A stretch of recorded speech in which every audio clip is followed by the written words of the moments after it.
तो welcome back guys. हम लोग पिछले क्लास में न्यूमैन प्रोजेक्शन की बात कर रहे थे। तो न्यूमैन प्रोजेक्शन में ये वाला जो फर्स्ट वाला जो न्यूमैन प्रोजेक्शन बना है लेस स्टेबल है, और ये सेकंड वाला क्या है बेटा, मोर स्टेबल। तो जो लेस स्टेबल वाला होता है उसको बोलते हैं इक्लिप्स्ड फॉर्म। क्या बोलते हैं बेटा, इक्लिप्स्ड फॉर्म या इलिप्स्ड फॉर्म, जो भी आप बोलना चाहें। और दूसरे वाले को बोलते हैं गॉश फॉर्म। सॉरी, गॉश नहीं, I am sorry, gosh form भी बोलते हैं, लेकिन यहाँ नहीं बोलते। यहाँ इसका नाम होता है स्टैगर्ड फॉर्म। क्या नाम होता है बेटे, स्टैगर्ड फॉर्म। तो इक्लिप्स्ड क्यों बोलते हैं, आपको समझ में आ रहा होगा। एक एच के पीछे दूसरा एच है, तो इसलिए इसको इक्लिप्स्ड फॉर्म बोलते हैं। और इसको क्या बोलेंगे बेटा, इसको बोलेंगे स्टैगर्ड फॉर्म। क्या बोलते हैं बेटा, स्टैगर्ड फॉर्म। क्या कोई बच्चा बता सकता है कि यहाँ पे इन दोनों के बीच में एंगल कितना है? तो यहाँ पे एंगल है सर 60 डिग्री। इसका मतलब हमने इससे इसमें किसमें कितने डिग्री घुमाया है, 60 डिग्री। चलिए अब आप लोग एक एक्सरसाइज करके देखिए। 60 डिग्री एट रियर कार्बन, पीछे वाले कार्बन पर 60 डिग्री घुमाया। अब फिर से इस वाले कंपाउंड को हम लोग 60 डिग्री रोटेट करेंगे, plus 60 degree at rear carbon, हमेशा रियर वाले को ही रोटेट करेंगे। तो क्या लगता है क्या बनेगा, 60 डिग्री, यहाँ भी एंगल 60 डिग्री है, घुमाएंगे तो क्या होगा। देखिए जो फ्रंट वाला है उसको ऐसे ही बना देते हैं। ये फ्रंट वाला बना दिया हमने एच, रियर वाले को 60 घुमाया तो यहाँ पे एच आ जाएगा, यहाँ पर भी एच और यहाँ पर भी एच। बताओ कौन सा फॉर्म बना, यहाँ पे बना इक्लिप्स्ड फॉर्म। यहाँ पे दोनों के बीच में एंगल कितना है, 0 degree. Angle between front C H and rear C H bond, कितना डिग्री एंगल है बेटा, 0 डिग्री। अब फिर से 60 डिग्री घुमाते हैं, प्लस 60 डिग्री रियर कार्बन। बताओ क्या बनेगा। तो आई थिंक आपने शायद गैस कर लिया होगा क्या बनेगा, स्टैगर्ड फॉर्म। कौन सा फॉर्म बनेगा बेटा, स्टैगर्ड फॉर्म। तो 60 डिग्री रोटेशन पे मेनली दो ही हमारे पास इसके कन्फॉर्मर बन रहे हैं। पहला है इक्लिप्स्ड और दूसरा है स्टैगर्ड। ठीक है, तो आई थिंक आप लोग क्लियर हो गए हुए। ज़्यादा स्टेबल कौन है, स्टैगर्ड वाला। अब चलिए, तो जो फ्रंट सी एच, अब 2-3 पॉइंट हैं, देख लीजिए फटाफट। सबसे पहले है डाईहेड्रल एंगल। डाईहेड्रल एंगल काफ़ी इजी है, लोग इसको काफ़ी टफ बना दिए हैं। क्या होता है, angle between rear C H and front C H bond. जैसे यहाँ पर फ्रंट सी एच और रियर, देखिए यहाँ पर दिखा रहा हूँ मैं आपको, फ्रंट सी एच और रियर सी एच के बीच में कितना एंगल, 60 डिग्री। तो ये 60 डिग्री क्या है, डाईहेड्रल एंगल। ठीक है, अगला है डाईहेड्रल एंगल के बाद strain.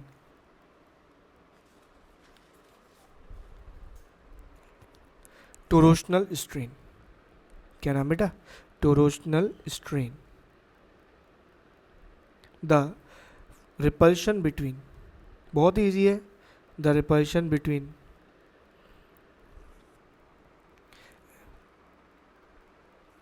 Electron pair of adjacent bonds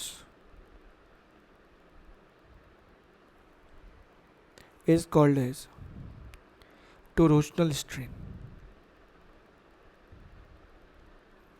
टोरोशनल strain, torsional strain या टोरोशनल स्ट्रेन।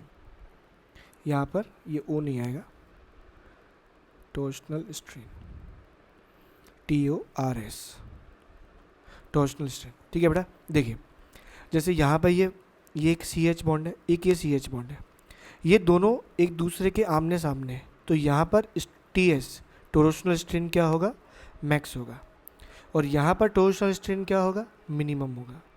इसीलिए ये वाला क्या है, मोर स्टेबल, और ये वाला क्या है, लेस स्टेबल। एक बार फिर से रिपीट कर रहा हूँ, टोरोशनल स्ट्रेन TS, जो रिपल्शन लगता है इलेक्ट्रॉन पेयर के बीच में एडजेसेंट बॉन्ड के, उनको क्या बोलते हैं, टोरोशनल स्ट्रेन।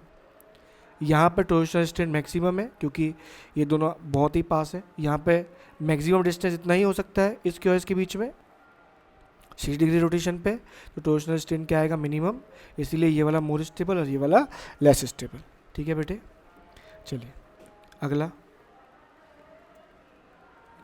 इसका एक पोटेंशियल एनर्जी वाला डायग्राम भी होता है, इसको आप स्किप भी कर सकते हैं और चाहे तो पढ़ भी सकते हैं, क्योंकि ये काफ़ी इजी है, बिल्कुल भी टफ नहीं है। DHA मतलब dihedral angle, DHA dihedral angle. चलिए अब आप लोग बताइए बेटा, 0 डिग्री जब एंगल होगा डाईहेड्रल का तो ये लीस्ट स्टेबल होगा कि मोस्ट स्टेबल? तो ये होगा लीस्ट स्टेबल।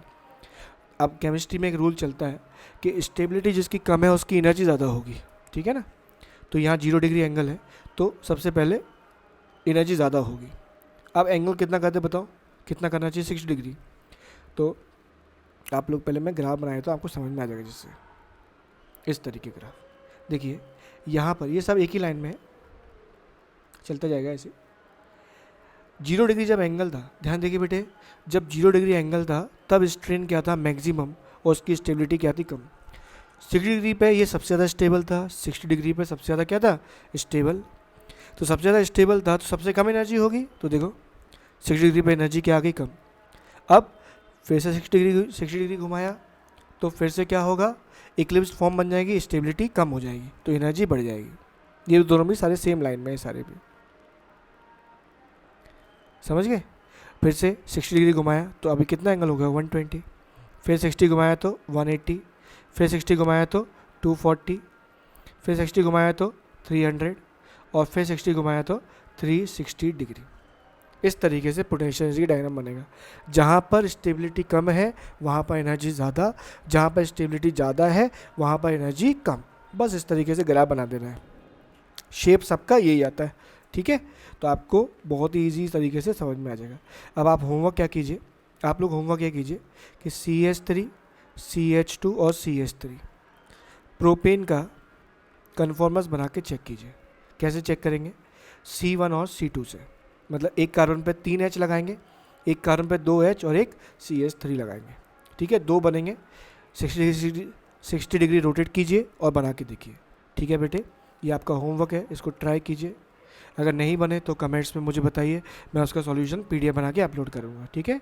मैं आपको ब्यूटेन का बना के दिखा रहा हूँ, CH3, CH2, CH2 और CH3 ब्यूटेन का कन्फॉर्मर्स काफ़ी इजी है। हम लोग इस कार्बन पे बनाएंगे 2-3 पे, 1-2 पे भी बना सकते हैं, 2-3 पे बना सकते हैं। तो एट C2 एंड C3। तो आप लोग बताइए बेटा, सेकंड कार्बन पे क्या लगा है? 2 H लगा है, एक CH3 लगा है, तो एक डॉट बनाएंगे। इसको फ्रंट मान लेते हैं, इसको रियर मान लेते हैं। फ्रंट वाले पे क्या लगा है? H CH3। रियल वाला यहाँ कहीं होगा, उस पर क्या लगा है? एक H और एक CH3। ये पहला बन गया। आप कितना डिग्री रोटेट करें, जल्दी बोलो? 60 डिग्री। क्या रोटेट करेंगे, क्या बनेगा? फ्रंट वाले पे H, यहाँ पे CH3, यहाँ पे H, यहाँ पर H, यहाँ पर H, यहाँ पर CH3। अब फिर से 60 डिग्री रोटेट करेंगे, क्या होगा इस बार बताओ? बना के देखिए आप लोग साथ में, H CH3 H। 60 degree rotate करेंगे तो यहाँ पे H आ जाएगा, यहाँ पर भी H और यहाँ पर क्या आ जाएगा? CH3। अब फिर से बेटा क्या करेंगे?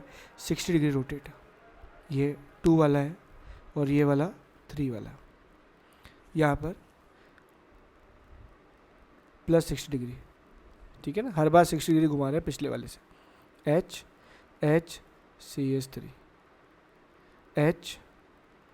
H और CH3। अब फिर से 60 डिग्री रोटेट करेंगे, पूरा 360 डिग्री रोटेशन कर रहे हैं। H CH3